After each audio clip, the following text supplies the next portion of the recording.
L'œuvre complète de la croix. Première partie. L'œuvre accomplie à la croix pour moi. Il y a 3 ans environ, j'ai rencontré un ami chrétien.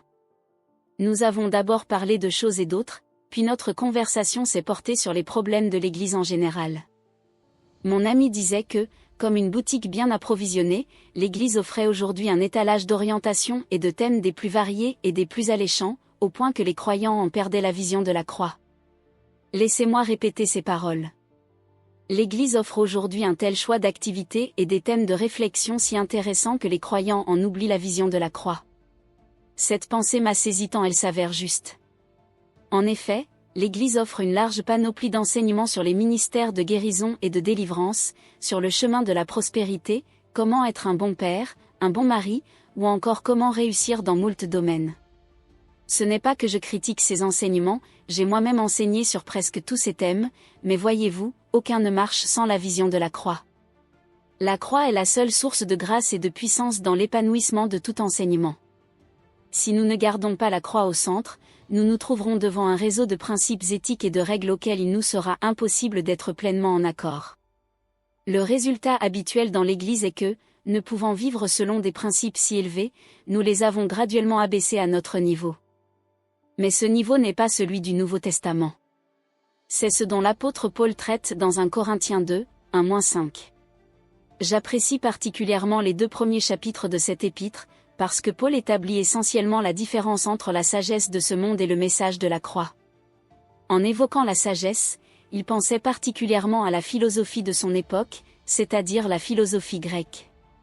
Avant de devenir chrétien, j'ai moi aussi étudié puis enseigné, durant 7 ans, la philosophie grecque à l'université de Cambridge.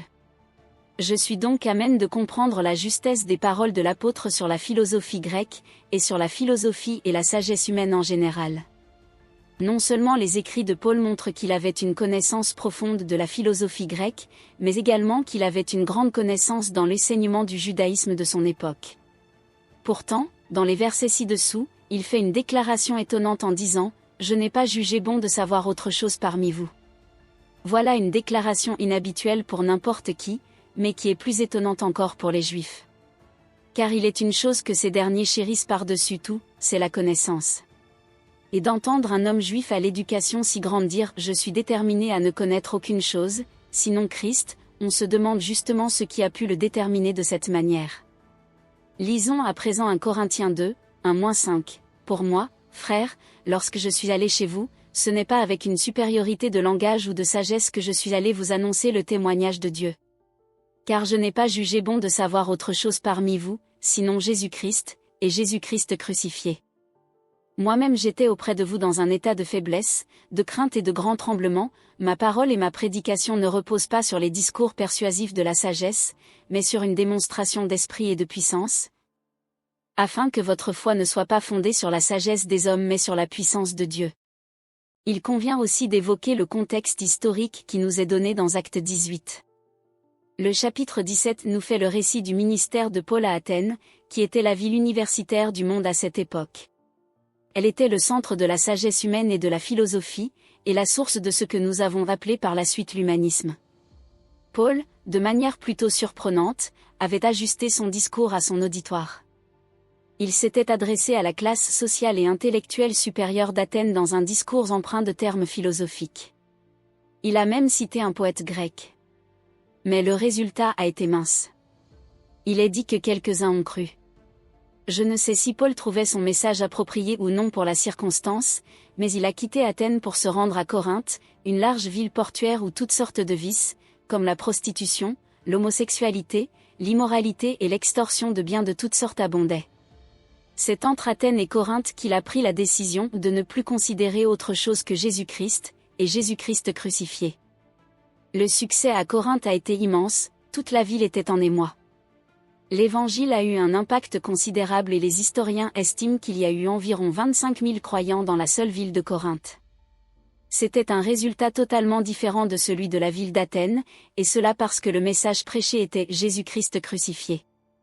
J'aimerais que nous revenions à 1 Corinthiens 1 et que nous lisions plusieurs versets de ce chapitre, ils correspondent à mon témoignage personnel. Comme je l'ai dit, j'ai passé 7 ans à étudier les philosophies grecques et modernes, également ce qui avait cours alors et que l'on appelait la philosophie linguistique et la logique positiviste, c'était il y a 50 ans. J'ai d'ailleurs été, durant 2 ans, l'élève du père de la philosophie linguistique, le professeur Lévistin à Cambridge, qui était un homme très instruit, il n'était pas du tout chrétien. Voici donc mon témoignage personnel, dans 1 Corinthiens 1, 18-21, car la parole de la croix est folie pour ceux qui périssent, mais pour nous qui sommes sur le chemin du salut, elle est puissance de Dieu. Car il est écrit, et c'est une citation de l'Ancien Testament, « Je détruirai la sagesse des sages et j'anéantirai la compréhension des prudents. » Où est le sage? Où est le scribe? Où est le contestataire de ce siècle?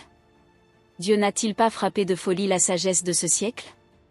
Car puisque, dans la sagesse de Dieu, le monde par sa sagesse propre n'a pas connu Dieu, il a plu à Dieu par la folie de la prédication de sauver ceux qui croient. Traduction littérale de l'anglais, mon témoignage est que, dans la sagesse de Dieu, je ne suis pas venu au Seigneur par ma propre sagesse. Lorsque j'ai entendu la folie du message de l'Évangile prêché et que j'y ai répondu, alors j'ai reçu le salut.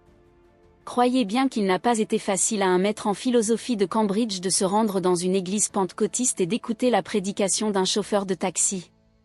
Il se trouve même que, ce jour-là, l'estrade sur laquelle se trouvait ce prédicateur a cédé et que l'homme s'est soudain écroulé dans un bruit sourd. On ne peut aller plus loin dans la folie et le ridicule. Cependant, j'ai reçu le salut ce jour-là. Non pas instantanément, mais à partir de cette prédication, mon cœur s'est ouvert au message du salut.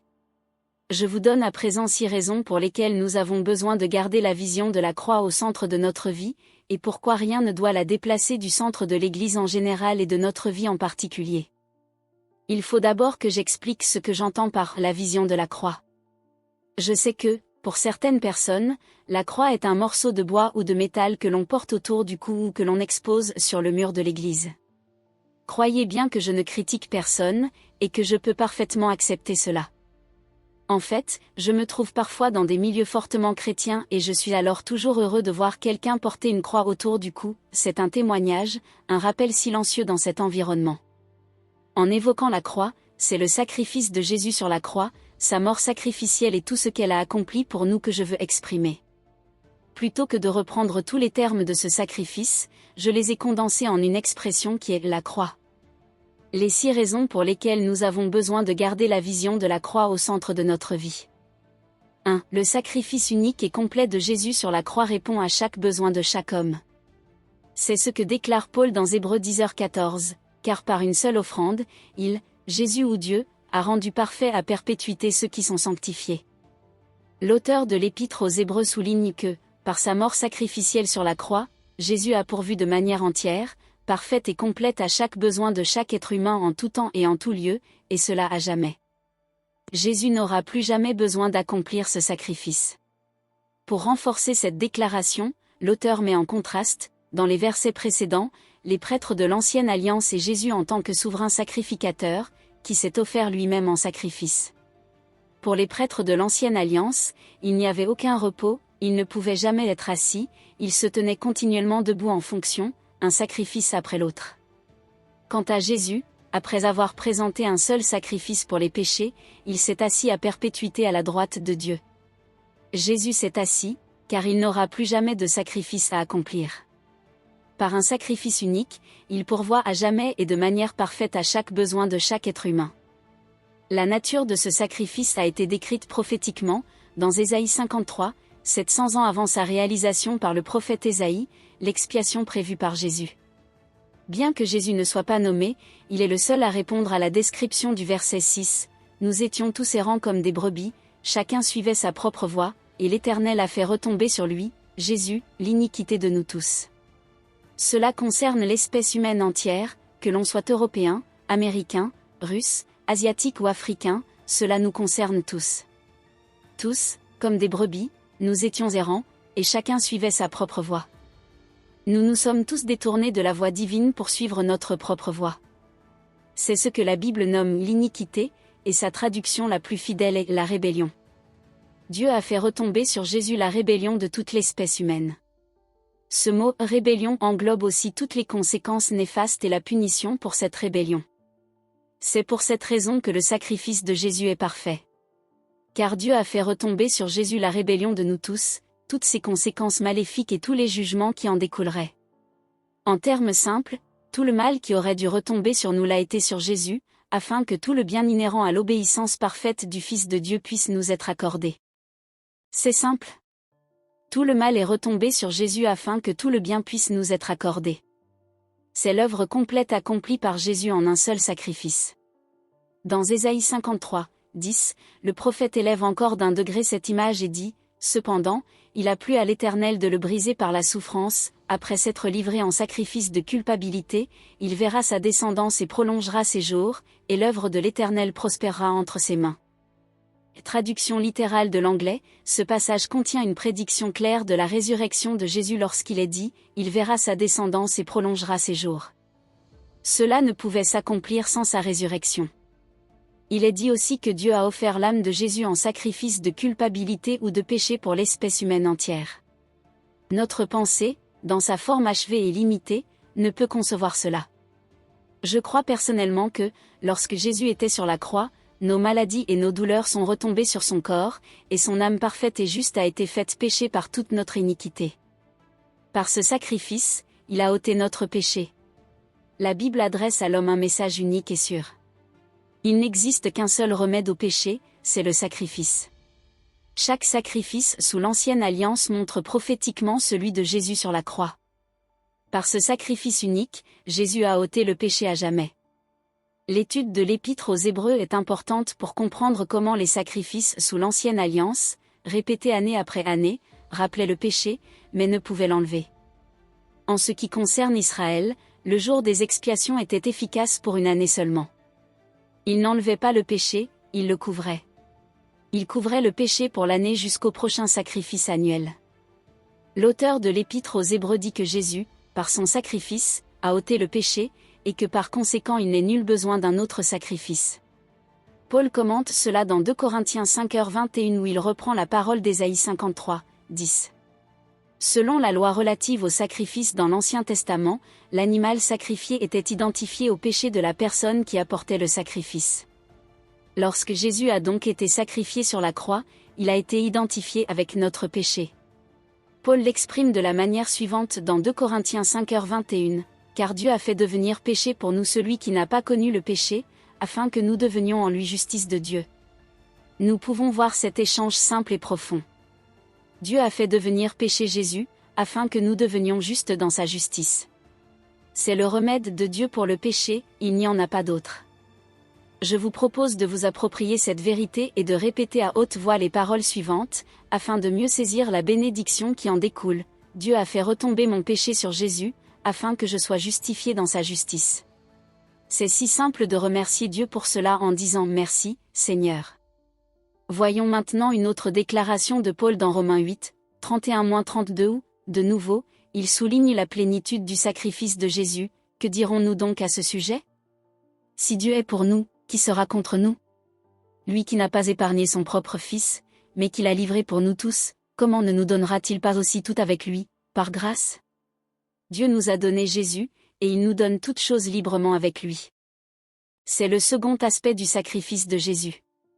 En donnant son Fils, Dieu a aussi donné toutes choses librement en lui. Le sacrifice de Jésus libère la miséricorde et la provision de Dieu en abondance. C'est le fondement même, unique et complet pour libérer la miséricorde et la grâce de Dieu.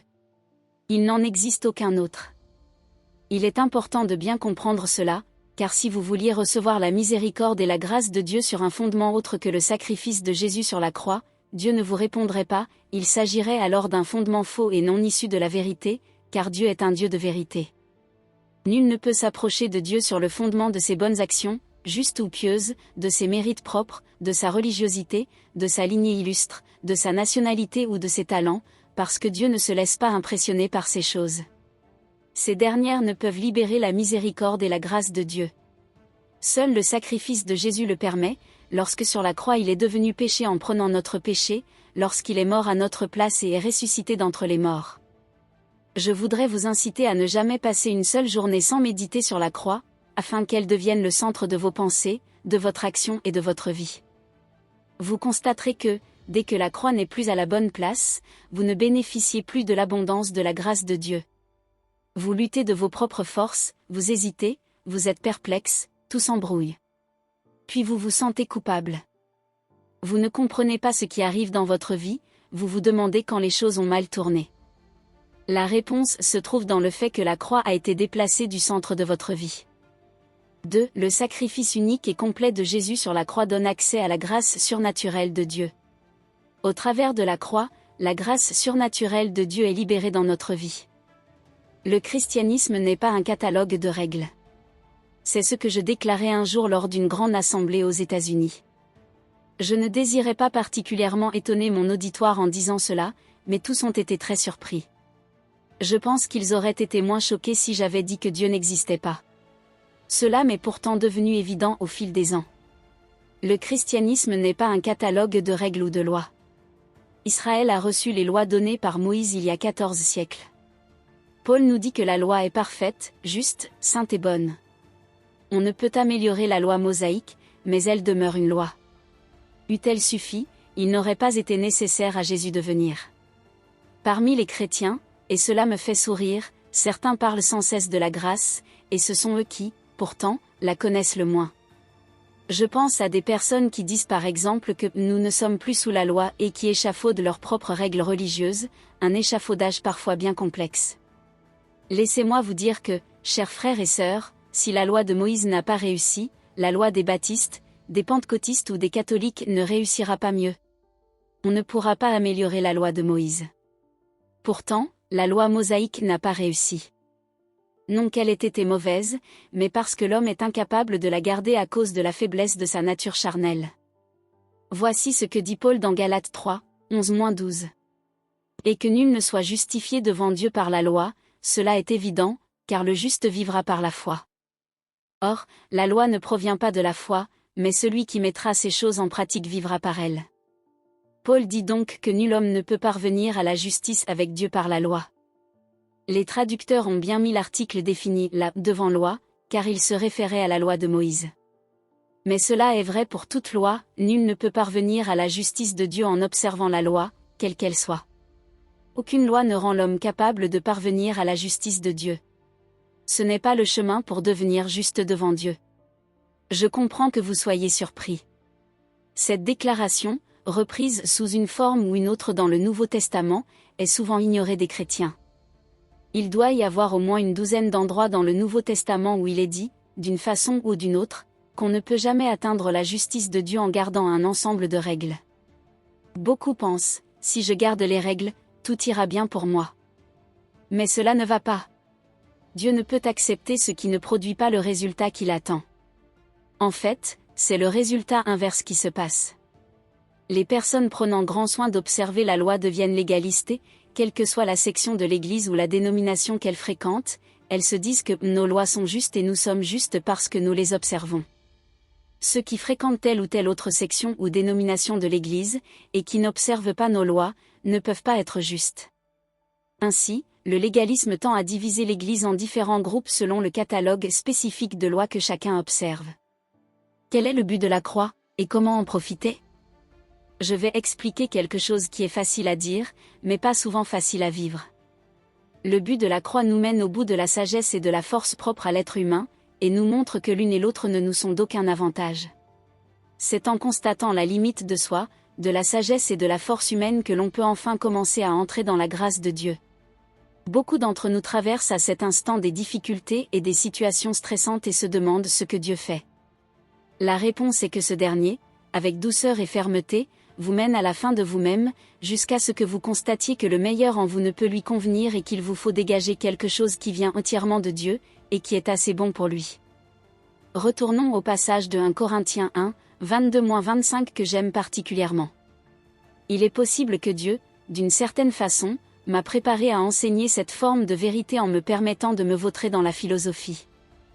Les Juifs demandent un signe, et les Grecs recherchent la sagesse. C'est aussi vrai aujourd'hui qu'à l'époque où Paul l'a écrit. Personnellement, j'ajouterai, sans faire de commentaires, que je crois que nous n'avons pas le droit d'offrir aux Juifs un évangile qui n'est pas confirmé de manière surnaturelle. Il n'existe aucun fondement solide dans le Nouveau Testament allant dans ce sens. Les Juifs exigent un signe, et les Grecs cherchent la sagesse, mais nous prêchons Christ crucifié. Que prêchons-nous? Nous prêchons Christ crucifié, et pas seulement Christ. Il est facile de prêcher Christ l'enseignant ou Christ le merveilleux guérisseur, mais nous n'accomplissons alors pas notre tâche. Nous devons prêcher Christ crucifié. Scandale pour les Juifs, et ce l'est encore aujourd'hui, et folie pour les Grecs, c'est encore vrai aujourd'hui, mais, merci Seigneur pour ce « mais ». Pour ceux qui sont appelés, tant Juifs que Grecs, Christ, puissance de Dieu et sagesse de Dieu. Quand découvrons-nous Christ, puissance de Dieu et sagesse de Dieu? Seulement lorsque nous venons à la fin de notre propre force et de notre propre sagesse. Ensuite, Paul fait cette merveilleuse déclaration, car la folie de Dieu est plus sage que les hommes, et la faiblesse de Dieu est plus forte que les hommes. Alors quelle est la folie de Dieu? Quelle est sa faiblesse? C'est la croix, qui est la faiblesse ultime.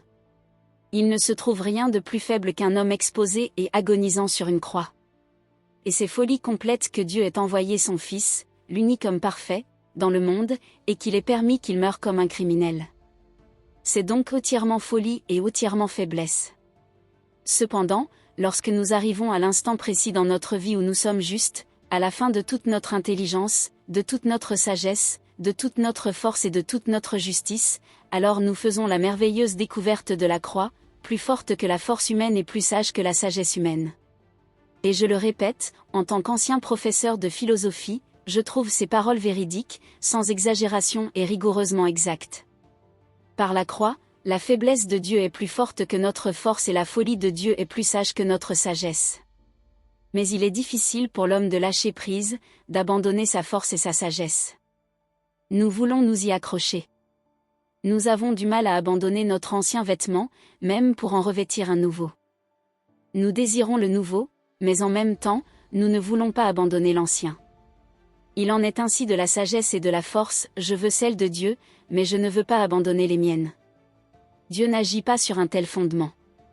Nous devons arriver au bout de notre propre sagesse et de notre propre force avant que Dieu ne puisse libérer sa grâce dans notre vie. C'est ce que Paul affirme à maintes reprises.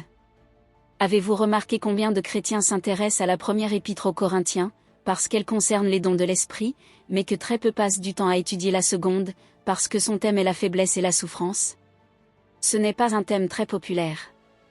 Dans 2 Corinthiens 12h7, Paul relate son expérience personnelle. Pour que je ne sois pas enflé d'orgueil à cause de l'excellence de ses révélations. Paul parle des révélations qu'il a reçues de Dieu. Celles-ci tendent à enfler l'homme d'orgueil. Dieu aimait en Paul qu'il l'a prémuni de l'orgueil d'une manière bien particulière. Il a permis qu'un ange de Satan le suive de lieu en lieu, si bien que le trouble et les persécutions le gardaient dans la dépendance de Dieu et dans l'humilité. Ne désirez-vous pas être humble devant Dieu? Ces voix pour répondre à votre désir pourraient bien vous surprendre. C'est encore ce que dit Paul. Pour que je ne sois pas enflé d'orgueil à cause de l'excellence de ses révélations, il m'a été mis une écharde dans la chair. Il s'agit d'une métaphore prise dans l'Ancien Testament, au moment où Josué a averti les enfants d'Israël que s'ils n'éliminaient pas les Cananéens qui occupaient le territoire, et s'ils les laissaient cohabiter, ils deviendraient comme une écharde dans leur chair. Beaucoup d'entre nous ont une écharde dans la chair, dont nous sommes le plus souvent responsables pour sa présence, parce que nous sommes entrés dans la terre promise en laissant les Cananéens libres d'agir. Il nous faut apprendre qu'il est nécessaire d'éliminer les Cananéens. Mais dans le cas présent, Paul n'était pas responsable, Dieu l'avait permis dans sa vie. Un ange, ou un messager, le terme est le même en grec, de Satan le suivait. Il m'a été mis une écharde dans la chair, un ange de Satan pour me souffleter, pour qu'il ne cesse de me battre, afin que je ne sois pas enflé d'orgueil. En étudiant le parcours de Paul, nous constatons qu'il ne ressemblait à aucun autre apôtre. Tous ont été persécutés, tous ont subi des épreuves, mais celle de Paul montre à quel point il lui était difficile d'entrer dans une ville sans que des émeutes se produisent aussitôt. Le plus petit incident provoquait une émeute. À Philippe, il s'est contenté de chasser un démon d'une esclave qui disait la bonne aventure, et toute la ville a été dans le plus grand désordre. En quelques heures, Silas et lui se sont retrouvés dans une prison de haute sécurité. Ce n'est pas logique.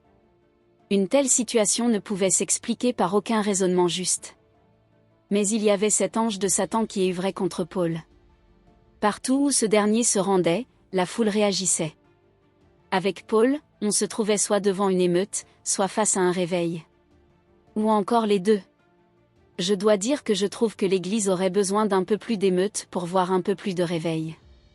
Mais je m'éloigne de mon sujet. Paul, nous informant au passage que Dieu répond aux prières des apôtres mais chacun devrait savoir cela, ajoute ensuite, au verset 8. 3 fois j'ai supplié le Seigneur de l'éloigner de moi. Mais Dieu ne l'a pas voulu. Lorsqu'une personne me confie que Dieu ne répond pas à sa prière, je dois parfois lui rappeler que le fait de dire non est aussi une réponse. Et Dieu dit à Paul, au verset 9. Ma grâce te suffit, car ma puissance s'accomplit dans la faiblesse. Cela est vrai.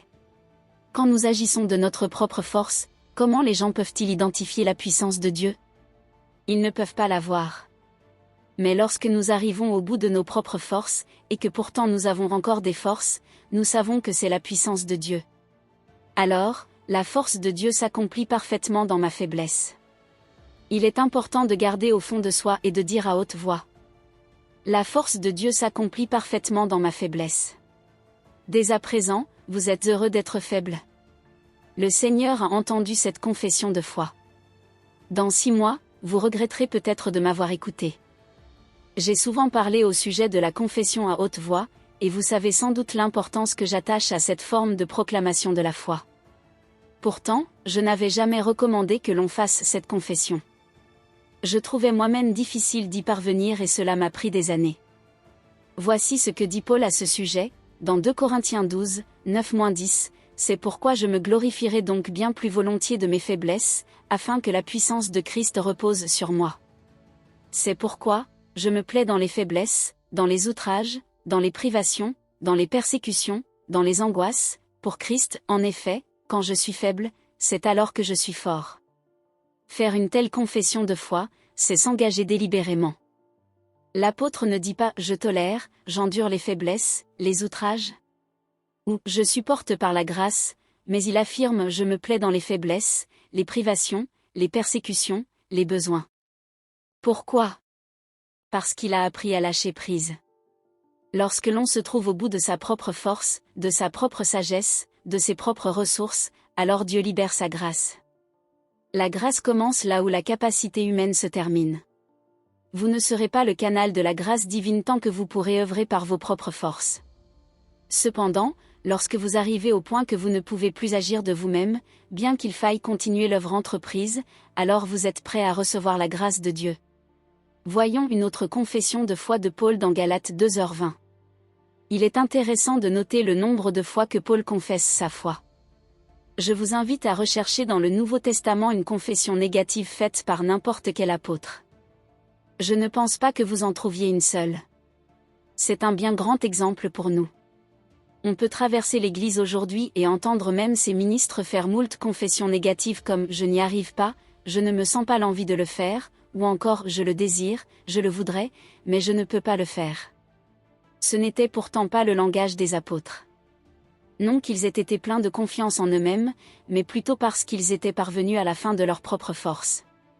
Dans Galates 2h20, Paul dit « J'ai été crucifié avec Christ, si je vis, ce n'est plus moi qui vis, c'est Christ qui vit en moi, et si je vis encore dans la chair, je vis dans la foi au Fils de Dieu, qui m'a aimé et qui s'est livré lui-même pour moi. » Version synodale, Paul dit que le sacrifice de Christ sur la croix a eu pour résultat qu'il est arrivé à la fin de sa propre vie.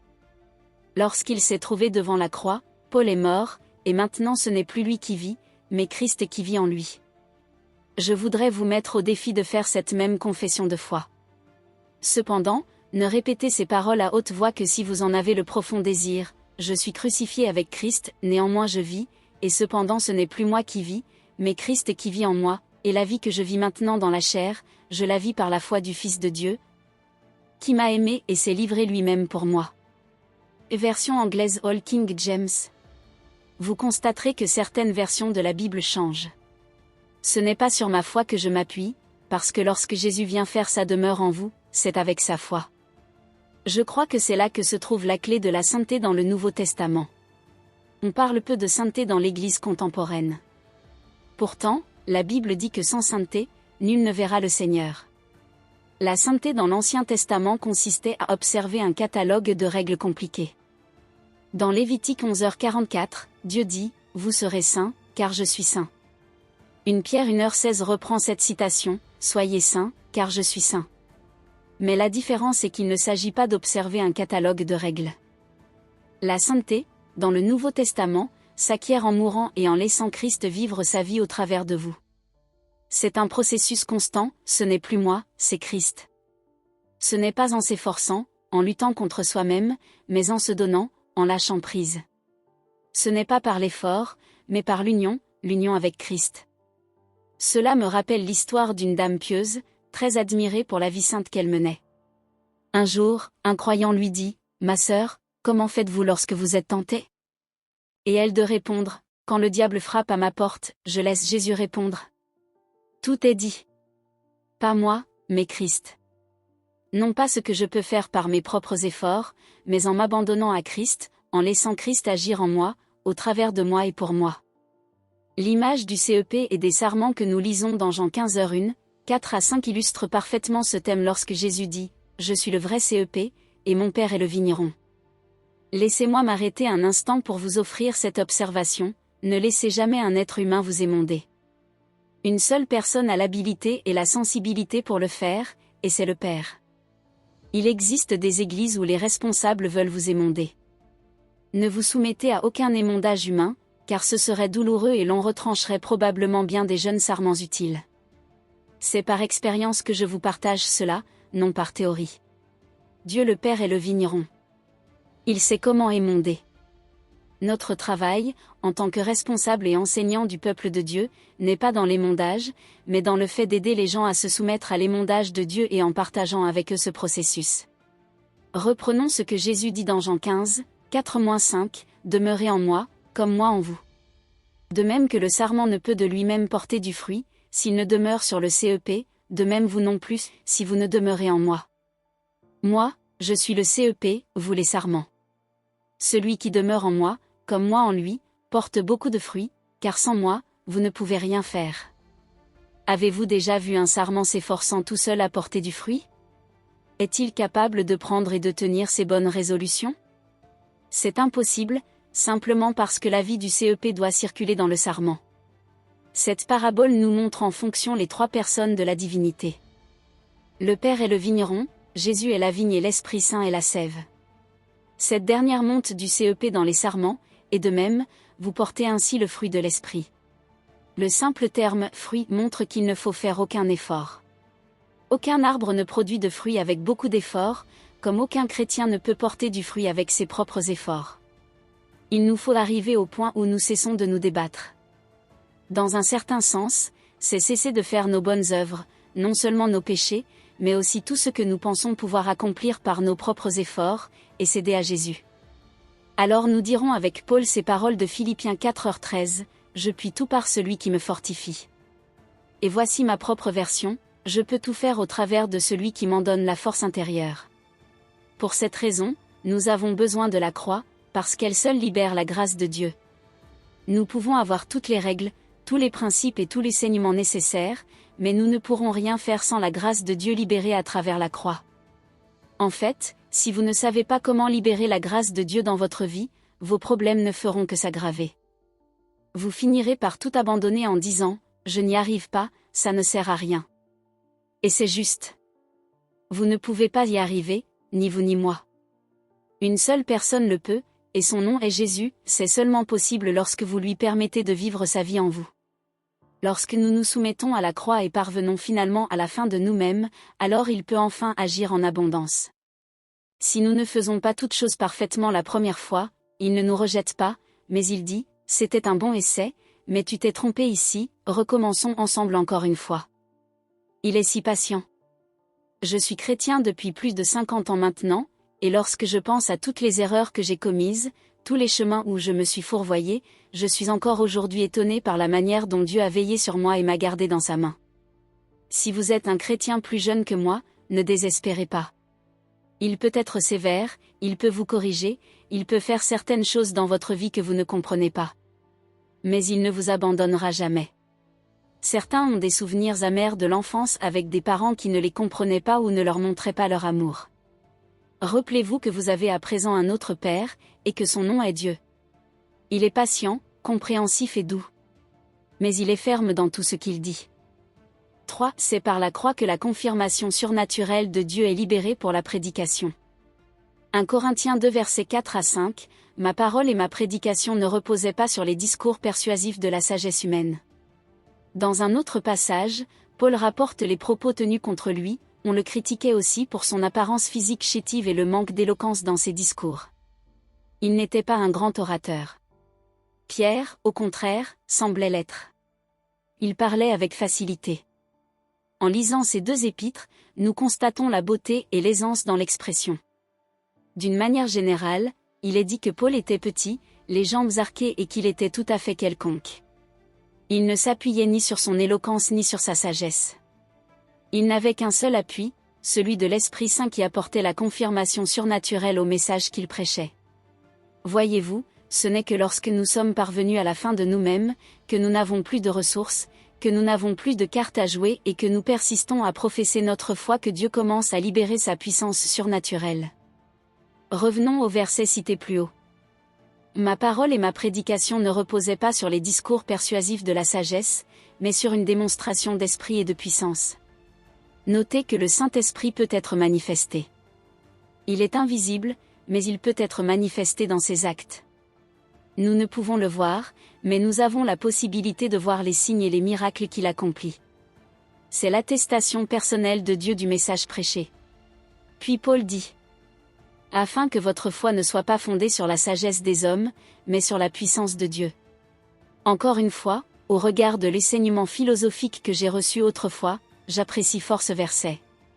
La philosophie que j'ai étudiée il y a 60 ans est complètement dépassée maintenant. Si j'avais construit ma vie sur elle, les fondations se seraient écroulées aujourd'hui. Mais lorsque j'ai rencontré le Seigneur Jésus, j'ai vécu une expérience de la puissance surnaturelle de Dieu qui m'a permis de mener ma vie à bien jusqu'à maintenant. Regardons Romains 15, 1819. Car je n'oserais rien mentionner que Christ n'ait accompli au travers de moi, en parole et en œuvre, pour amener les gentils à l'obéissance. Paul affirme: je suis intéressé uniquement par ce que Christ a accompli au travers de moi. Je ne suis pas intéressé par ce que j'ai accompli de mes propres forces. Pour amener les gentils à l'obéissance, en parole et en œuvre, par la puissance des signes et des prodiges, par la puissance de l'Esprit. Ainsi, depuis Jérusalem et en rayonnant jusqu'en Illyrie, j'ai abondamment répandu l'évangile du Christ. Sans les signes et les prodiges, nous n'apportons pas la pleine prédication. Nous avons prêché, mais nous n'avons pas apporté la complète prédication. Pour prendre un exemple, je me souviens de l'époque où j'étais directeur d'un centre de formation des enseignants au Kenya, en Afrique de l'Est, à une époque où les Africains luttaient pour une meilleure éducation et étaient prêts à aller au collège, à obéir à tous les règlements et à faire tout ce qu'on leur demandait. Il suffisait de leur dire « soyez baptisés », et ils le faisaient, ou encore « chantez des cantiques » et ils chantaient des cantiques. Et cela parce que leur avenir en dépendait. Cependant, après un séjour d'1 an, j'ai bien compris que la plupart d'entre eux ne se conformaient extérieurement que pour avoir droit à l'éducation. L'obéissance du cœur n'y était pas. Aussi, un matin, j'ai rassemblé l'ensemble des étudiants, environ 120 personnes, et leur ai tenu le discours suivant. Je vous remercie de la manière dont vous coopérez et obéissez à ce que l'on vous demande. Je comprends que vous le fassiez, parce que votre avenir en dépend. Je vous en suis reconnaissant. Cependant, il reste une question que chacun d'entre vous se pose et à laquelle aucune réponse n'a été apportée. Cette question est: la Bible est-elle vraiment le message de Dieu ou est-ce le livre de l'homme blanc qui ne s'applique pas aux Africains? Ils sont alors sortis de leur apathie, parce que c'est exactement ce qu'ils pensaient intimement. Puis je leur ai dit une chose qui les a vraiment choqués: je ne peux pas répondre à cette question et il n'y a qu'une seule façon de le découvrir pour vous-même. Faites l'expérience de la puissance surnaturelle de Dieu dans votre vie. Vous saurez alors que ce n'est pas importé d'Amérique ou de Grande-Bretagne, mais que cela vient bien des cieux. J'ai terminé sur ces paroles: chaque fois qu'il m'était possible, je leur apportais la parole de Dieu selon la circonstance, parce que j'en avais l'autorité. Et j'ai prié ainsi pendant 6 mois. C'est alors que le Seigneur a répandu son esprit sur les étudiants au point qu'ils ne pouvaient plus dormir la nuit dans les dortoirs, tant ils étaient occupés à prier. Durant les 6 mois suivants, les 9 dons de l'esprit ont été mis pleinement en action parmi ces jeunes Africains. L'attitude des missionnaires de cette époque, et je pèse mes mots, était de penser qu'on ne pouvait élever les Africains à un très haut degré, car s'ils atteignaient un certain niveau, ils n'auraient pas la volonté de le dépasser. Il se peut que cela était vrai dans la sphère naturelle, mais dans la sphère surnaturelle et divine, chacun a les mêmes droits et les mêmes possibilités. La vie de ces jeunes gens a radicalement été transformée lorsqu'ils ont fait l'expérience de la puissance surnaturelle de Dieu. Durant cette période, nous avons vu ressusciter 2 de nos étudiants, un jeune homme et une jeune femme. Je vais vous conter l'histoire de cette jeune femme. Elle est gravement tombée malade et, suivant la coutume africaine, elle est repartie dans son village. Un jour, nous avons vu son frère arriver à vélo pour nous dire que Teresa était très malade et mourante. Lydia, ma première épouse, et moi sommes partis en voiture en mettant le vélo sur la galerie, car le voyage serait long. Après avoir franchi avec difficulté un cours d'eau, nous sommes arrivés au village et avons découvert Teresa dans la petite clinique. Elle était apparemment morte. C'était comme une scène du Nouveau Testament. La famille pleurait dehors et se lamentait. Lydia et moi sommes entrés dans la clinique, sans nous concerter, nous nous sommes agenouillés de chaque côté du lit et avons commencé à prier. Après un long moment, Teresa s'est relevée, restant assise dans le lit, nous a réclamé une Bible. L'ayant reçue, elle m'a demandé de bien vouloir lire le psaume 41, ce que j'ai fait.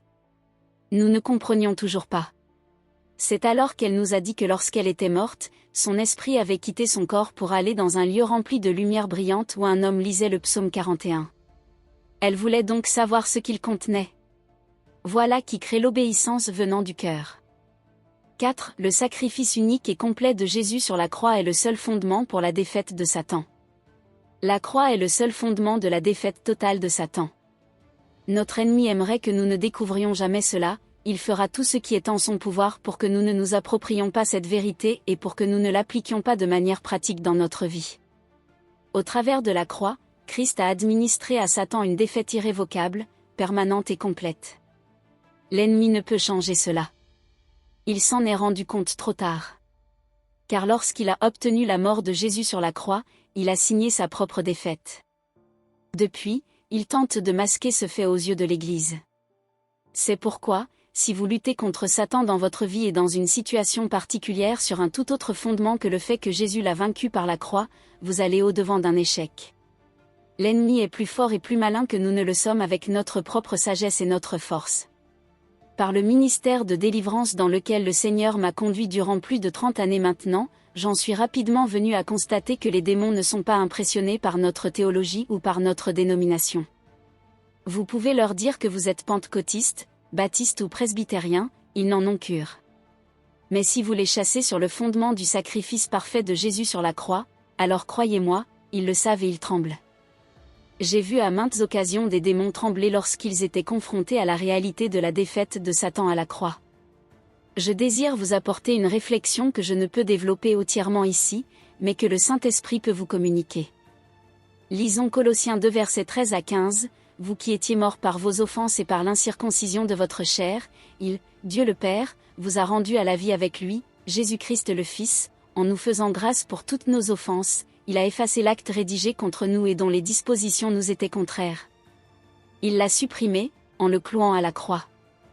Il a dépouillé les principautés et les pouvoirs, et les a publiquement livrés en spectacle, en triomphant d'eux par la croix. » Après la lecture de ce passage, que nous gardons en mémoire pour l'instant, lisons Luc 11 versets 21 à 22 qui est une parabole développant la vérité énoncée comme doctrine dans Colossiens 2. Jésus dit, « Lorsqu'un homme fort et bien armé garde sa propriété, ses biens sont en sûreté. Mais, si un plus fort que lui survient et s'en rend vainqueur, il lui enlève toutes les armes dans lesquelles il se confiait, et il distribue ses dépouilles. » Voici l'image d'un tyran, d'un oppresseur, maître d'un château fortifié dans lequel il a amassé les butins de ses conquêtes, les biens de malheureux qu'il a spoliés. Il contrôle également une multitude d'esclaves qu'il contraint à exécuter sa volonté. Il siège, bien protégé, et pense être invincible. Se lève contre lui un homme plus fort encore qui parvient à le vaincre, le désarme, libère les esclaves et le dépouille de ses biens. Le premier homme fort du récit est Satan, le second est Jésus. Cette parabole parle de l'œuvre de Jésus. Satan contrôlait l'humanité qu'il avait mise en esclavage, l'ayant spoliée de la prospérité et des bénédictions dont Dieu notre Père veut la bénir. Satan régnait en maître invincible, mais Jésus, sans équipement militaire, sans armes, par la croix, lui administre une défaite irrévocable, totale et permanente. L'ayant vaincu, il le désarme et s'adresse aux esclaves en disant « Maintenant vous pouvez être libres. Et en partant, prenez une part du butin. » Voilà l'image de Jésus et de ce qu'il a accompli par sa mort sur la croix. Revenons à Colossiens 2 versets 13 à 15 et voyons comment Jésus l'a vaincu. Il a dépouillé les principautés et les pouvoirs appartenant à Satan. Ce sont les principautés et pouvoirs mentionnés dans Éphésiens 6 verset 12 où il est dit « Nous n'avons pas à lutter contre la chair et le sang, mais contre les principautés, contre les pouvoirs, contre les dominateurs des ténèbres d'ici-bas, contre les esprits du mal dans les lieux célestes. » Jésus les a vaincus et les a désarmés, il les a livrés en spectacle. Nous devons saisir sur quel fondement il a accompli cela, afin que notre compréhension ne soit pas théorique, mais que nous puissions la mettre en pratique. Quelle est, selon vous, l'arme la plus puissante de Satan contre l'humanité? C'est la culpabilité. L'image la plus expressive est celle de Satan qui, au temps où vivait Job, avait accès à la présence de Dieu parmi les anges qui revenaient faire leur rapport d'activité. J'imagine bien son attitude, eh bien. Dieu, je sais que j'ai commis une erreur, mais me voici, je me présente quand même devant toi. Selon ma propre idée, le seul qui a remarqué sa présence a été le Seigneur. Paul ne nous dit-il pas que Satan peut se transformer en ange de lumière? Ensuite, Dieu et Satan ont eu une discussion à propos de Job. Je suis certain que vous êtes soulagés à l'idée qu'il ne s'agissait pas de vous. Donc, j'imagine Satan, insolent et cynique, provocateur et fanfaron, je l'imagine s'adressant à Dieu ainsi, « Écoute, Dieu, je sais que tu es un Dieu juste et saint. Je le sais très bien. Je sais que je suis rebelle et que je vais finir dans le lac de feu et de soufre qui ne se trouve ni dans le ciel ni sur la terre, mais dans les ténèbres profondes. Je sais que je le mérite. Je ne le conteste pas. Cependant, je vais quand même te dire une chose. Les humains que tu as créés à ton image et à ta ressemblance, et que tu aimes tant, j'en ai fait des rebelles tout comme moi. Alors souviens-toi bien, Dieu, que lorsque tu m'enverras dans le lac de feu, ta justice réclamera que tu les y envoies aussi. Souviens-toi de cela avant de m'expédier, mes anges et moi, là-bas. Et je m'imagine Dieu garder le silence. La meilleure manière de répondre au diable est parfois de ne pas lui répondre. Cela le blesse vraiment. Si vous l'ignorez, il est vexé. Dieu n'a pas répondu, mais il avait un plan, ce plan, c'était Jésus, le dernier Adam. Jésus s'est identifié totalement à l'espèce humaine en Adam, et Satan l'a poursuivi et a obtenu sa mort. Pourtant, en agonisant sur la croix, Jésus représente toute l'espèce humaine, toute la culpabilité retombe sur lui. Il paie la sanction complète. Lorsqu'il est mort et est mis au tombeau, notre culpabilité à cet instant est effacée, il suffit de croire, d'accepter par la foi. Vous comprenez à présent ce que Dieu a fait. Il a ouvert un chemin à l'humanité, surseoir à la sanction du lac de feu. Et dans sa justice, il peut nous pardonner tout en punissant Satan. La Bible suggère clairement qu'il ne soit d'autre destinée que le lac de feu pour Satan. Jésus n'a pas revêtu la nature des anges, mais celle de la nature humaine, et il est le dernier Adam. Il est le substitut de l'espèce humaine entière, mais d'elle seulement. Une des raisons pour lesquelles l'éternité sera trop courte est qu'elle ne sera pas suffisante pour comprendre pourquoi Dieu a tant pris soin de l'espèce humaine. C'est le fait le plus surprenant de la Bible. Cette dernière est remplie de faits étonnants. Si vous la lisez sans être jamais étonné par elle, je crois que vous ne l'avez pas comprise. Sur le fondement du sacrifice de Jésus sur la croix, Dieu peut, dans sa justice, punir Satan en son temps et acquitter ceux qui ont accepté le sacrifice de Jésus à leur place. Nous ne sommes acquittés que lorsque nous reconnaissons l'effet du sacrifice. La mort sacrificielle de Jésus nous a délivrés de la culpabilité de deux manières. Elle a premièrement effacé la culpabilité inhérente à notre passé, comme le précise Colossiens 2 verset 13, en nous faisant grâce pour toutes nos offenses. Tous nos actes de désobéissance ont été punis en Jésus. Aussi, sans compromettre sa justice, Dieu peut nous pardonner. Le passé est pardonné. Si vous croyez en Jésus et avez accepté son salut, votre passé est effacé des registres dans les cieux. Chaque mauvaise action a été effacée, Dieu l'a jetée dans l'océan de son pardon et de l'oubli et a déclaré qu'il ne s'en souviendrait plus jamais. Vous vous souvenez peut-être de ce que disait Corrie ten Boom, Dieu a mis un écriteau qui signale « pêche interdite ». C'est ce que Dieu a fait de notre passé. Chacun de nous, qui croit en Jésus, devrait avoir cette ferme assurance que tous nos péchés passés sont pardonnés et oubliés à jamais. Bien entendu, si vous avez commis des actes que vous n'avez pas confessés, cela est différent. Le seul remède est de les confesser. Si nous confessons nos péchés, Dieu est fidèle et juste pour nous les pardonner et pour nous purifier de toute iniquité, de toute injustice. Dieu a également pourvu par la mort sacrificielle de Jésus à toute notre vie future. Cela est plus difficile à appréhender. Dieu a révoqué la loi de Moïse qui nous montrait le moyen de parvenir à sa justice. La Bible dit qu'il a cloué à la croix la loi avec ses ordonnances et ses commandements. Lorsque nous nous présentons devant la croix, nous ne sommes plus sur le territoire de la loi. Nous ne sommes donc plus sous la loi, et nous sommes libres de ses exigences. Nous ne sommes plus dans l'obligation d'observer la loi de Moïse, qu'il est impossible de garder entièrement tant elle est complexe et exigeante. Désormais, la foi est la seule exigence pour parvenir à la justice de Dieu. Seule la foi est nécessaire, comme l'explique Paul dans Romains 4 verset 22, donnant Abraham en exemple et en citant Genèse 15 verset 6, Abraham crut en l'Éternel qui le lui compta comme justice.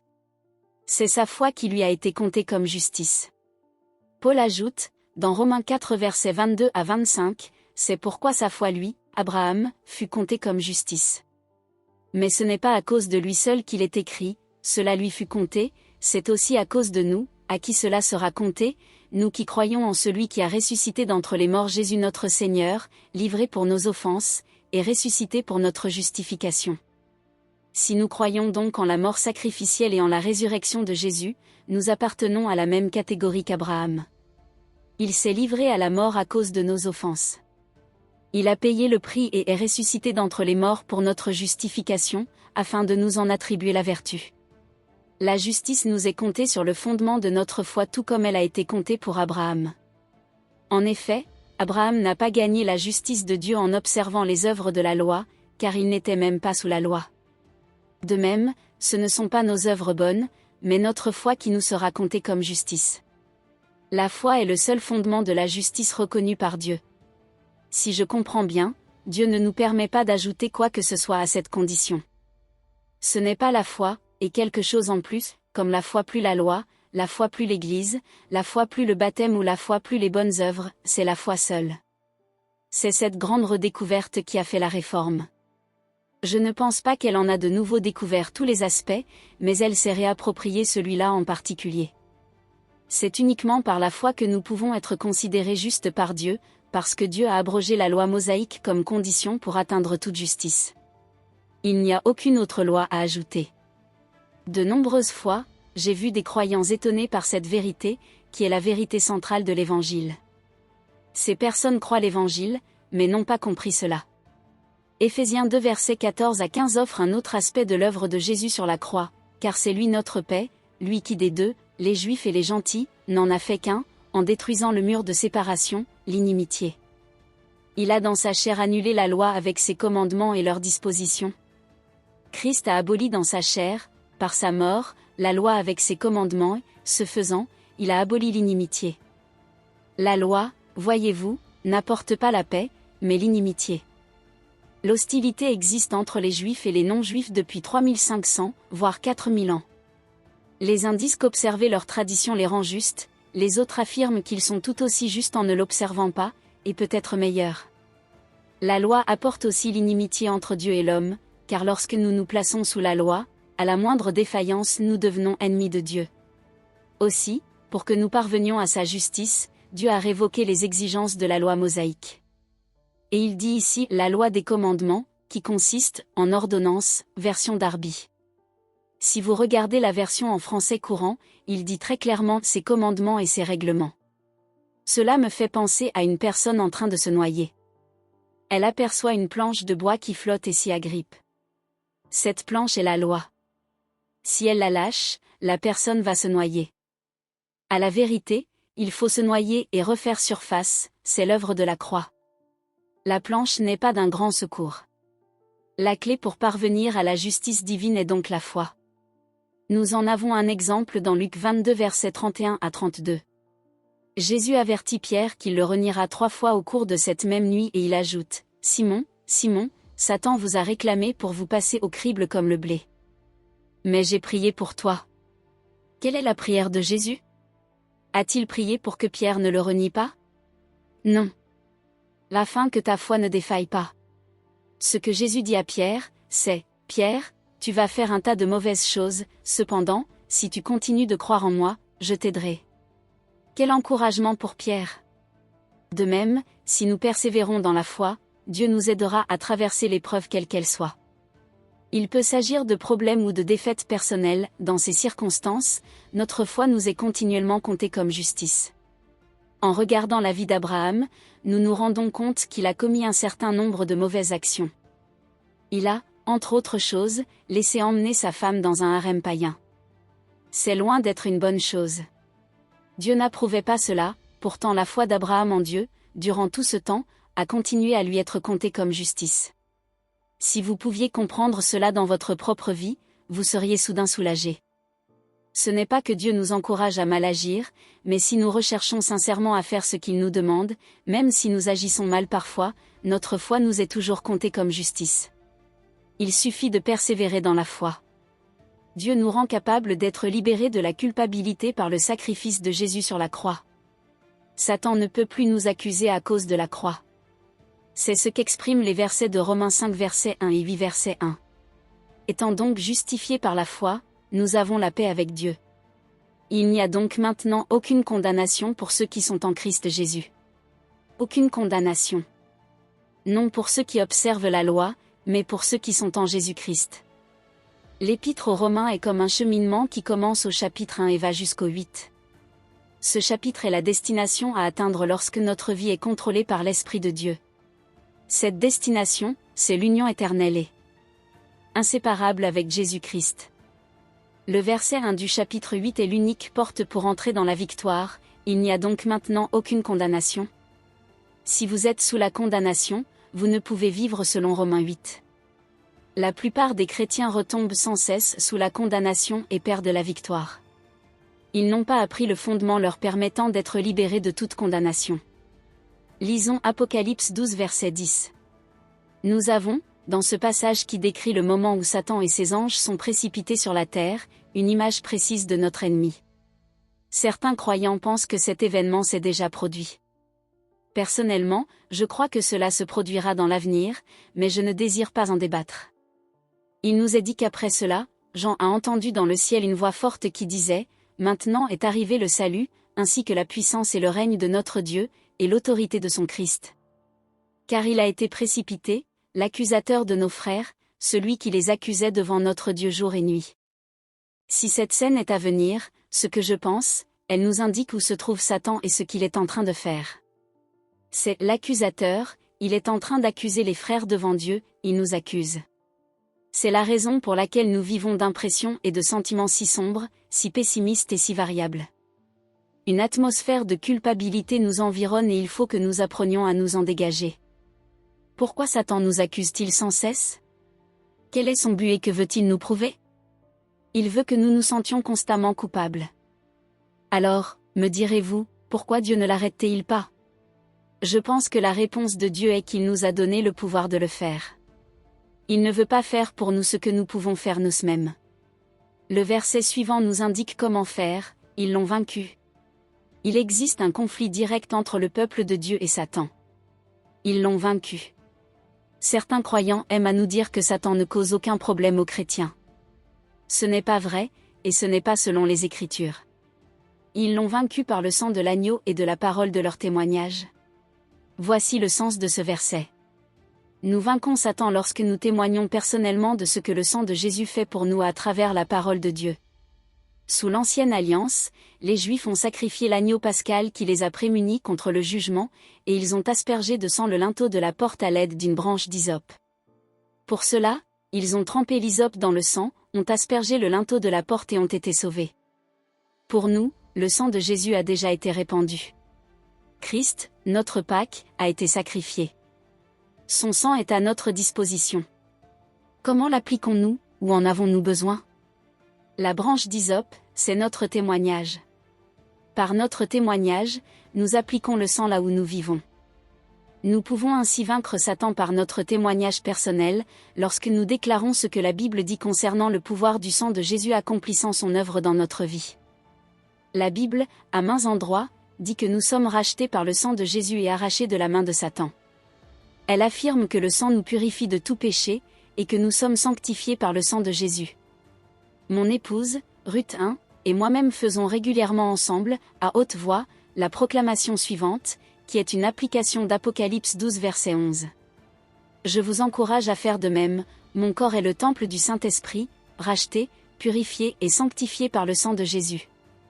Mes membres, les parties de mon corps sont des instruments de justice offerts à Dieu pour son service et sa gloire. Le diable n'a aucun droit ni aucun pouvoir sur moi. Tout est accompli par le sang de Jésus. Je peux vaincre Satan par le sang de l'agneau et la parole de mon témoignage, et je n'aime pas ma vie jusqu'à craindre la mort. Mon corps est pour le Seigneur et le Seigneur pour mon corps. Cette proclamation est simplement une démonstration de la manière de mettre en pratique la victoire de Jésus sur la croix contre Satan. 5. Le sacrifice unique parfait et complet de Jésus sur la croix ouvre la porte du secret de Dieu, la sagesse cachée. Revenons à 1 Corinthiens 2. Après avoir déclaré que, nous qui croyons, nous n'agissons pas avec la sagesse de ce monde, Paul commence, à partir du verset 7, à décrire la sagesse de Dieu, secrète et cachée. Étant philosophe de formation, j'ai recherché cette sagesse secrète et cachée à nulle autre pareille. Je ne l'ai pas trouvée dans le christianisme traditionnel, tout comme elle ne se trouvait pas dans la philosophie. Je l'ai cherchée dans le yoga et dans toutes sortes de lieux, mais elle n'était pas là non plus. Alors j'ai découvert qu'il y avait une porte, et cette porte était en forme de croix.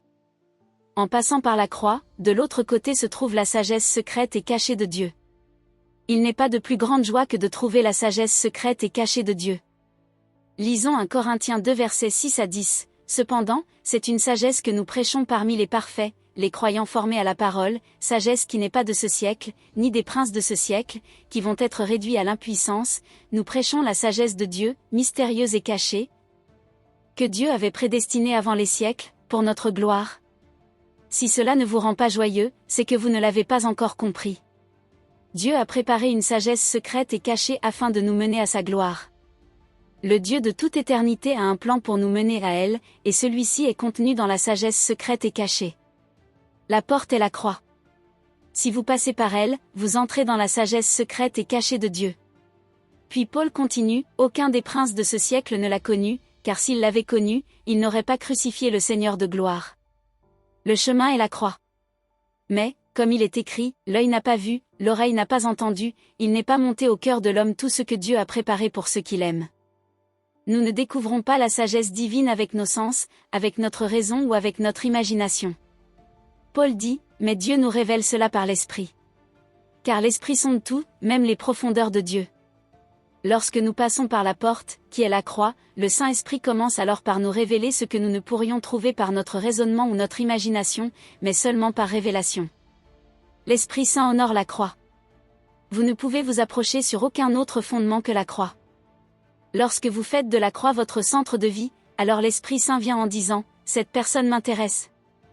Attirez à vous l'Esprit Saint en exaltant Jésus et en annonçant Christ crucifié, et il viendra en disant, « J'aime ces gens, je suis bien avec eux, je vais partager avec eux parce que je suis heureux lorsque Jésus crucifié est glorifié. » Nous trouvons ce thème dans Philippiens 3, 7-11 où Paul témoigne, « Mais ce qui était pour moi un gain, je l'ai considéré comme une perte à cause de Christ. » Paul parle de ses origines dans le judaïsme et de son héritage en tant que juif religieux. Et même je considère tout comme une perte à cause de l'excellence de la connaissance du Christ Jésus, mon Seigneur. À cause de lui j'ai accepté de tout perdre, et je considère tout comme des balayures, afin de gagner Christ. Paul dit que rien ne l'intéresse plus que Christ à présent. Et d'être trouvé en lui non avec une justice qui serait la mienne et qui viendrait de la loi, mais avec la justice qui est obtenue par la foi en Christ. Comme je l'ai dit précédemment, le seul fondement pour la justice est la foi en Christ. Une justice provenant de Dieu est fondée sur la foi. Mon but est de le connaître, lui, ainsi que la puissance de sa résurrection et la communion de ses souffrances, en devenant conforme à lui dans sa mort, pour parvenir, si possible, à la résurrection d'entre les morts. L'ambition suprême de Paul était de connaître Christ. Il n'écrivait pas comme un homme ne connaissant pas Christ, mais son but était de le connaître mieux encore. Paul écrit cela après de nombreuses années fructueuses au service de Christ. Il dit, je veux connaître la puissance de sa résurrection. Mais il sait qu'avec elle se trouve la communion de ses souffrances. Sans croix, point de couronne. La croix est le chemin de la sagesse secrète et cachée de Dieu par laquelle nous partageons sa gloire. Lisons Éphésiens 2 versets 4 à 6. Mais Dieu est riche en miséricorde, et à cause du grand amour dont il nous a aimés, nous qui étions morts par nos fautes, il nous a rendus à la vie avec Christ. C'est par grâce que vous êtes sauvés, il nous a ressuscités ensemble et fait asseoir ensemble dans les lieux célestes en Christ Jésus. Notre destination est donc les lieux célestes, assis avec Christ dans les lieux célestes. On peut dire que lorsque l'on vient à la croix, c'est un peu comme prendre l'ascenseur. Une fois dedans, il suffit de choisir l'étage pour s'élever. Lorsque nous sommes en Christ au travers de la mort et de la crucifixion de Jésus, nous sommes aussi rendus à la vie avec lui. Nous sommes ressuscités avec lui. L'ascenseur s'arrête devant le trône de Dieu, nous sommes assis sur le trône avec lui. Sans effort de notre part, nous sommes là parce que nous avons pris l'ascenseur. Mais la porte de l'ascenseur est la croix. En entrant par la croix, nous sommes prêts à atteindre le trône de grâce. J'ai toujours été extrêmement intéressé par le tabernacle de Moïse. Il y a ceux qui le sont, et ceux qui ne le sont pas. Je suis dans la première catégorie. Le tabernacle, comme vous le savez, comportait 3 parties distinctes par l'éclairage qu'elle recevait. La cour extérieure recevait la lumière naturelle du soleil, de la lune et des étoiles. En franchissant le premier voile, vous n'avanciez plus sous la lumière naturelle. Paul dit que nous ne marchons pas par la vue, mais par la foi. Passer le voile est un pas de foi. Le lieu saint était éclairé par le chandelier alimenté par l'huile d'olive qui brûle. C'est la lumière de la parole inspirée de Dieu, illuminée par les saintes écritures.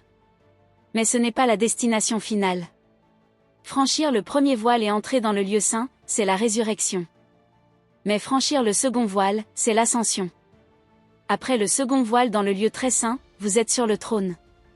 Là, les 2 ministères suprêmes de Jésus, celui de prêtre et de roi, s'exercent depuis l'intérieur du second voile. Le lieu très saint n'est pas éclairé par la lumière du chandelier.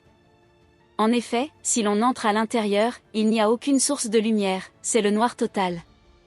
Je me demande combien de personnes choisiraient cela comme destination. Une petite pièce noire et vide, avec juste un petit meuble. Plus nous avançons dans la vie chrétienne, moins il y a de choses pour nous distraire. Les candidats pour le passage du second voile sont ceux qui ne désirent qu'une seule chose, Dieu. Aussi, si vous remplissez les conditions nécessaires, vous vous trouvez dans le lieu très saint, dans la lumière qui n'est pas la lumière naturelle ou artificielle, mais celle qui se nomme la Shekinah, la présence de Dieu illumine surnaturellement le lieu. C'est la sagesse de Dieu, secrète et cachée. Rien ne vous oblige à passer au travers du second voile. Vous pouvez arrêter l'ascenseur au premier étage. Personnellement, quelque chose en moi veut toujours s'élever à l'étage le plus élevé. J'ai noté combien la vie des serviteurs de Dieu célèbre est solitaire, comme s'ils étaient dépouillés de tout, sauf de Dieu. On a tout lorsqu'on a Dieu. C'est ainsi que s'achève Romains 8. Lorsque l'on est uni à Christ, il est tout en tout, comme le précise Colossiens 3. C'est pourquoi Paul dit, en quelque sorte, que m'importe mon héritage du judaïsme, et de tout ce que j'ai perdu. La seule chose qui m'importe est de passer le second voile et d'être dans le lieu très saint. Je veux la révélation de Jésus-Christ. Je ne veux pas la théologie, je ne veux pas me contenter de la doctrine. Je veux la révélation. Je veux une relation personnelle et intime avec Jésus. C'est la seule chose qui peut satisfaire l'aspiration de mon âme.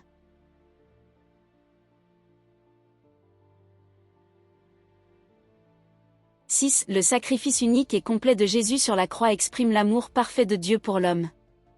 La croix est l'ultime démonstration de l'amour de Dieu. Elle montre à quel point nous sommes précieux à ses yeux. Dans Jean 15 versets 13 à 14, Jésus s'adresse à ses disciples et dit, « Il n'y a pour personne de plus grand amour que de donner sa vie pour ses amis. Vous êtes mes amis, si vous faites ce que je vous commande. » En d'autres termes, Jésus dit, « Je vais vous démontrer l'amour le plus complet, le plus parfait.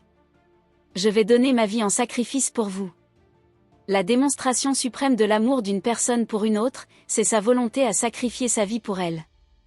Dans Romains 5 versets 6 à 10, Paul amplifie la nature de l'amour de Dieu et l'amplitude de sa grâce, car, lorsque nous étions encore sans force, Christ, au temps marqué, est mort pour les impies. À peine mourrait-on pour un juste, quelqu'un peut-être aurait le courage de mourir pour un homme qui est bon. Mais en cela, Dieu prouve, il démontre, son amour envers nous, lorsque nous étions encore pécheurs, Christ est mort pour nous. À bien plus forte raison, maintenant que nous sommes justifiés par son sang, notez que nous sommes justifiés par son sang, serons-nous sauvés par lui de la colère. Car si, lorsque nous étions ennemis, nous avons été réconciliés avec Dieu par la mort de son Fils, à bien plus forte raison, étant réconciliés, serons-nous sauvés par sa vie. Dans ce passage, Paul décrit 4 aspects de notre condition lorsque Jésus est mort pour nous. D'abord, au verset 6, nous étions sans force. Nous ne pouvions absolument rien faire, nous dépendions totalement de la miséricorde de Dieu. Ensuite, Christ est mort pour les impies, nous étions des impies. Nous avons une nature, une manière de vivre, une façon de penser et de nous conduire qui était totalement étrangère à Dieu. Plus loin, au verset 8, Paul dit qu'alors que nous étions encore pécheurs, Christ est mort pour nous.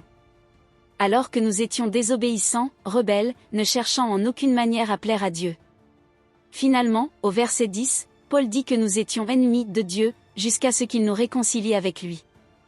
Paul décrit notre condition sous 4 aspects lorsque Jésus est mort pour nous. Il dit que nous étions sans force et incapables de réagir, que nous étions sans Dieu, et que rien en nous ne pouvait plaire à Dieu. Nous étions de nature totalement étrangère à Dieu. Il affirme que nous étions pécheurs, désobéissants, rebelles et aussi ennemis, en opposition contre Dieu. Et pourtant, lorsque nous étions dans cette condition, Christ est mort pour nous. Paul dit que c'est cela la mesure de l'amour de Dieu pour nous. J'insiste sur ce sujet, car je rencontre beaucoup de chrétiens qui n'ont pas cette assurance que Dieu a de l'amour pour eux. Il se peut que vous soyez aussi dans le doute. Celui-ci ne se dissipera vraiment que lorsque vous aurez pris pleinement conscience de la condition dans laquelle vous étiez lorsque vous avez réalisé que Christ est mort pour vous. C'est le seul fondement sur lequel opère la paix de Dieu. Il se peut que vous vous appuyiez sur l'aide et l'amitié d'un frère, du pasteur ou sur l'assurance que vous êtes une personne digne d'amour, mais je sais que tôt ou tard le Seigneur ôtera cet appui de votre vie, parce qu'il veut que vous fondiez votre connaissance de son amour sur le sacrifice de Jésus à la croix. Vous vous trouverez peut-être dans un temps de ténèbres, difficile à comprendre et à accepter, vous vous demanderez pourquoi une telle chose vous arrive, pourquoi vous souffrez. Dieu n'éclairera qu'une chose dans les ténèbres, la croix. C'est tout ce que vous avez besoin de savoir. Le problème de beaucoup, c'est que nous connaissons trop de choses, et Dieu veut nous mener à en reconnaître une seule, c'est-à-dire Christ qui est mort pour nous. Cette mesure de son amour, cette norme, Paul l'établit dans Romains 8 versets 35 à 39, qui nous séparera de l'amour de Christ? La tribulation, ou l'angoisse, ou la persécution, ou la faim, ou le dénuement, ou le péril, ou l'épée. Selon qu'il est écrit, à cause de toi, l'on nous met à mort tout le jour.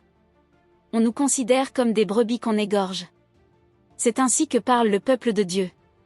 En dépit de cela, nous ne pouvons être séparés de l'amour de Christ. Il y a, encore aujourd'hui, des pays où les chrétiens sont persécutés. Si nous étions confrontés à cela, notre foi résisterait-elle?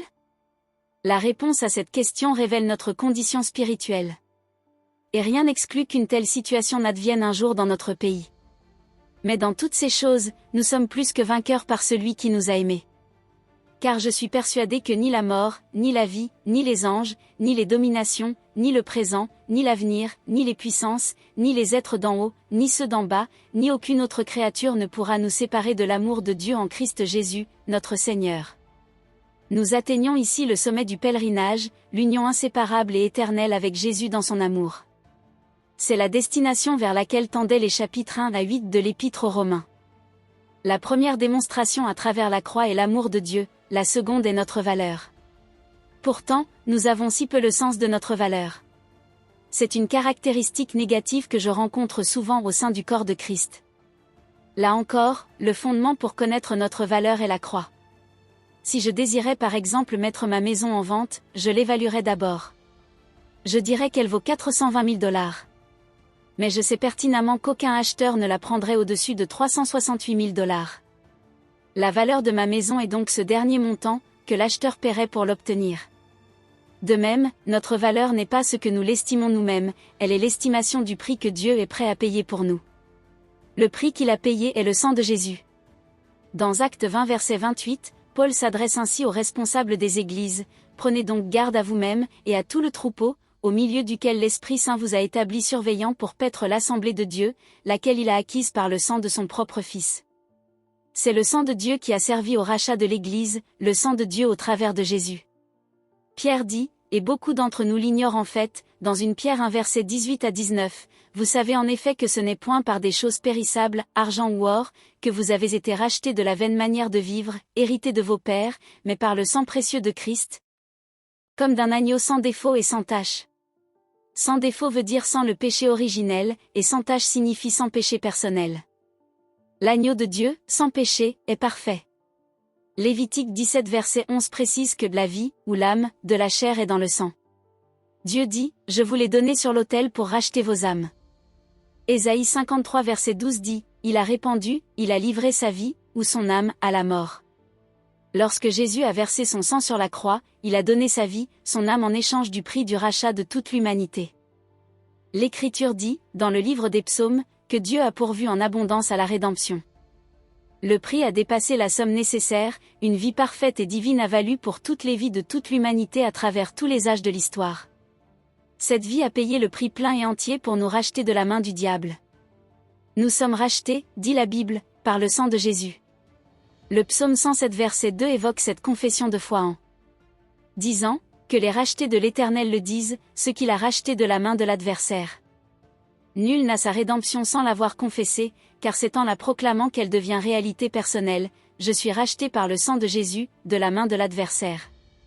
Et j'aimerais que vous la proclamiez à haute voix, je suis racheté par le sang de Jésus, et arraché de la main du diable. Je voudrais vous donner une dernière image, que j'aime. C'est l'une des plus courtes paraboles et elle se trouve dans Matthieu 13 versets 45 à 46. Je sais que l'on peut interpréter cette parabole de bien des manières, pourtant c'est un aspect particulier que je voudrais vous communiquer, et qui, je le souhaite, vous bénira. Le royaume des cieux est encore semblable à un marchand qui cherche de belles perles. Ayant trouvé une perle de grand prix, il est allé vendre tout ce qu'il avait, et l'a achetée. Je pense que le marchand représente Jésus. Il connaît la valeur de la perle, ce n'est pas un amateur. Il connaît bien les perles. Il a vu une perle si précieuse qu'il a vendu tout ce qu'il avait pour l'acheter. Je m'imagine la scène, et je la transpose sur le plan humain par exemple.